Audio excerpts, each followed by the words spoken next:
How to edit chart settings on IQ option.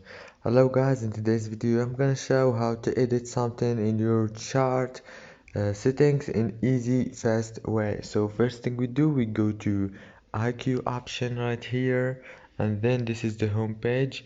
You have to go to the top corner and click on those three lines, and then choose the settings option right here, and then go down and click on trading, and after that you will find this page. Now you go down and you will find the chart settings right here. As you can see, now you can turn on or turn off whatever you want here in easy fast way.